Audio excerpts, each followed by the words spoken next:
tugas utamanya filsafat ini sebenarnya. Kalau kamu ingin jadi filosof, lakukan 3 hal ini. Yang pertama, clarifying konsep, memperjelas konsep. Yang kedua, criticizing, mengkritisi. Yang ketiga, constructing argument, bikin argumen. Yang pertama, clarifying konsep. Filsafat itu punya tugas memperjelas konsep. Apa harus diperjelas konsep itu? Karena konsep itu jembatannya orang berpikir. Kamu ngomong, kamu berkata, kamu berpikir, itu semua kan pakai konsep-konsep. Orang sering kacau dan rancu pikirannya ketika konsepnya berbeda. Sama-sama ngomong tentang perempuan, mungkin definisimu tentang perempuan dengan saya tentang perempuan beda. Setiap orang punya konotasi beda-beda. Jangan sampai kamu ngomong yang gak ngerti maksudnya yang kamu ngomong, konsep yang kamu omongkan. Biasanya penyakitnya mahasiswa baru, senangannya pakai istilah-istilah jos. Hari ini kita harus merubah paradigma demi eksistensi kita sebagai agent of change, yang harus melakukan perubahan secara evolutif demi ngomong apa. Ya kan? Ngomongnya bertaburan istilah-istilah. Kalau ditanya satu-satu kamu mesti langsung ampun-ampun. Paradigma itu apa? Agent of change. Agent itu apa? Change itu apa? Ya kan? Eksistensi itu apa? Evolusi itu apa? Takoknya siji-siji kamu mesti penting. Jangan pakai istilah rumit kalau kamu gak ingin pening sendiri. Ya kan? Clarifying konsep. Perjelas dulu konsepnya. Latihan bikin konsep, latihan memperjelas. Karena kamu hidup di dunia yang sudah terberi, kalau bahasanya Heidegger. Dunia yang sudah, kamu itu orang yang terlempar dalam fakta. Kalau bahasa Heidegger, faktisitas. Tiba-tiba aja kamu jadi mahasiswa, ya. Terus mahasiswa itu apa ya? Itu kamu terlempar dalam fakta-fakta. Dan itu bikin kamu tidak kritis. Seolah-olah ya dunia ini ya kayak gini nih, nggak ada masalah. Padahal mungkin banyak sekali masalah. Apalagi yang sifatnya konseptual. Maka kalau ingin jadi filosof, latihan bikin definisi, latihan bikin konsep. Dan bab pertama buku logika itu pasti definisi. Karena memang nyawanya di situ. Jangan sampai kamu ngomong nggak ngerti definisi yang kamu omongkan. Nah itu nggak gampang, ada teorinya. Jangan ngawur. Coba latihan. Misalnya definisikanlah yang paling simpel aja. Kursi. Kursi itu apa kalau menurut kamu? Tempat untuk duduk. Apa pasti kursi?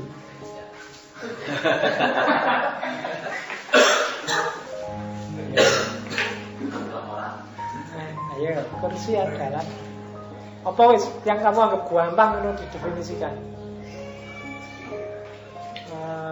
Bantal. Bantal adalah apa? Alat tidur. Iyalah, alat antara itu alat tidur.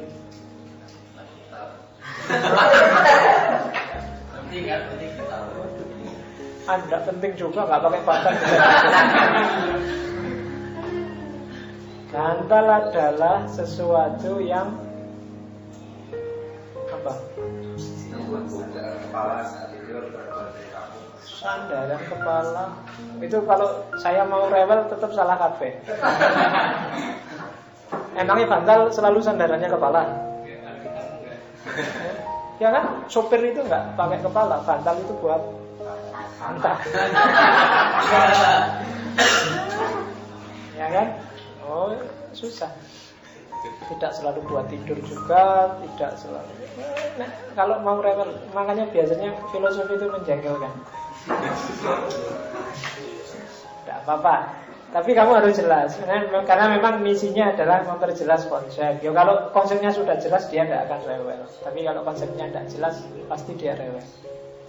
Apa demokrasi, apa khilafah, apa itu kamu harus jelas dulu. Kamu jangan tawuran dulu sebelum jelas konsepnya. Kamu kan sering cara berpikirnya kan kategoris, tidak kritis. Kategoris itu, oh itu kan miliknya kelompok sana, mesti keliru. Kalau milikku mesti bagus, mesti ngono. Jadi yang semua yang keluar dari sana kamu anggap jelek sebelum kritis. Harus dikritisi dulu, diperjelas dulu konsepnya. Jangan-jangan yang sana pakai bahasa apa, sini pakai bahasa apa, janjane padha wae. Dan kamu tawuran gara-gara itu. Apalagi kalau kamu di level kedua kritis. Meskipun di Indonesia istilah kritis itu artinya gawat. Karena memang iya. Sekarang dia kecelakaan dan sedang kritis. Padahal kamu sebagai mahasiswa saya tuntut untuk kritis. Itu kan sadis sekali kan dosennya kalau mahasiswanya disuruh kritis itu. Jadi kritis itu meletakkan sesuatu sesuai porsinya, sesuai proporsinya. Itu kritis. Kritis tidak selalu identik dengan anti, tidak selalu identik dengan mencari kesalahan. Kadang-kadang ada sesuatu itu benar dan baik, tapi tidak pas. Kayak tadi loh, kamu punya teman gendut, terus tiap hari kamu panggil, gendut, sini gendut, aku tolong beliin. Benar yang kamu omongkan, tapi tidak pas. Itu perlu kamu kritisi. Kapan harus ngomong A, kapan harus ngomong B. Ini konteksnya ngomong tentang apa. Kalau kamu jawabnya kayak gitu, sudah di luar konteks. Itu kritis. Karena banyak orang yang sebenarnya cuma beda sudut pandang terus jadi tawuran.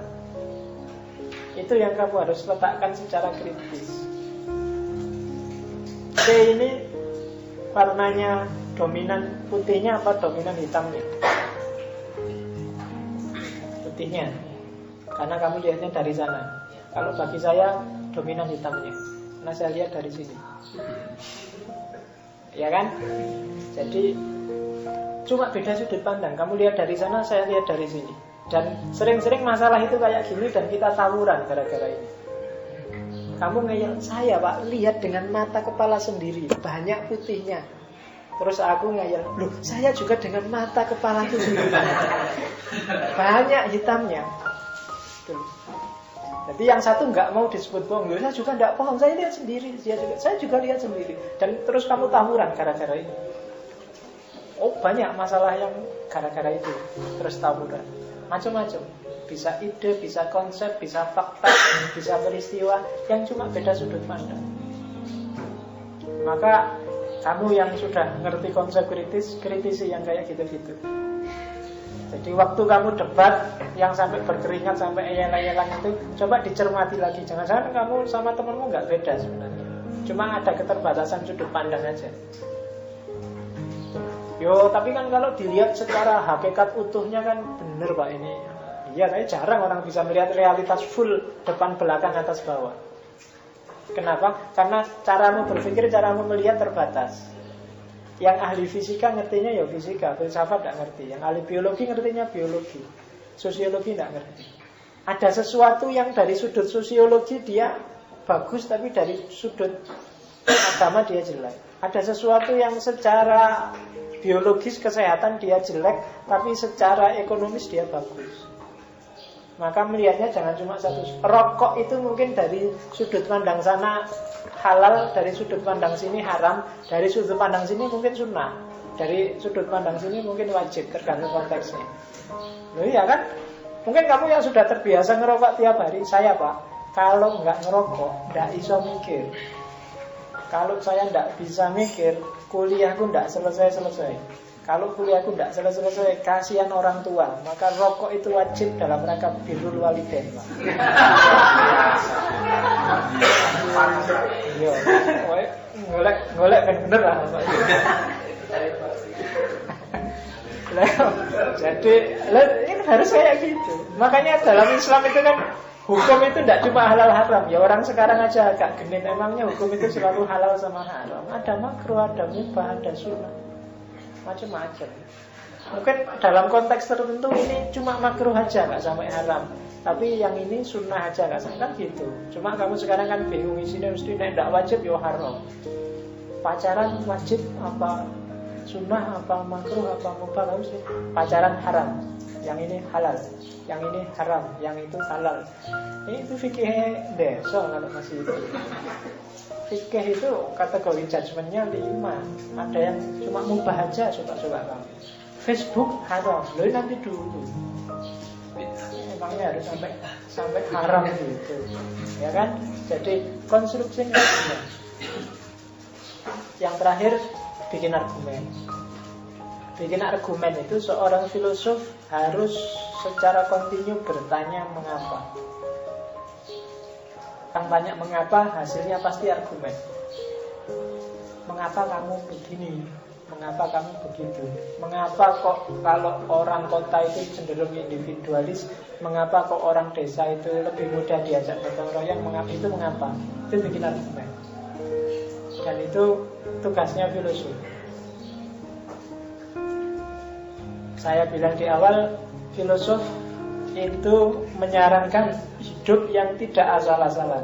Dan di antara cara hidup untuk tidak asal-asalan adalah tanyakanlah mengapa. Mengapa kok saya harus kuliah? Mengapa kok harus ada uang? Mengapa kok mengapa? Tanya aja mengapa. Itu nanti lahirnya pasti argumen. Jangan takut. Jadi perjelas konsep.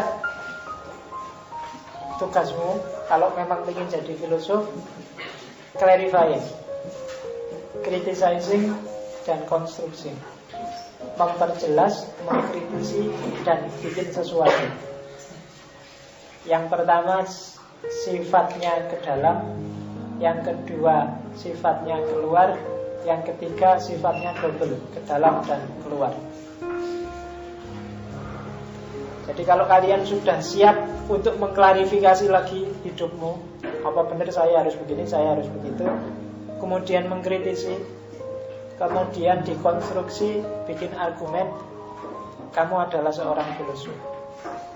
3 hal inilah yang nanti orang menyebutnya refleksi.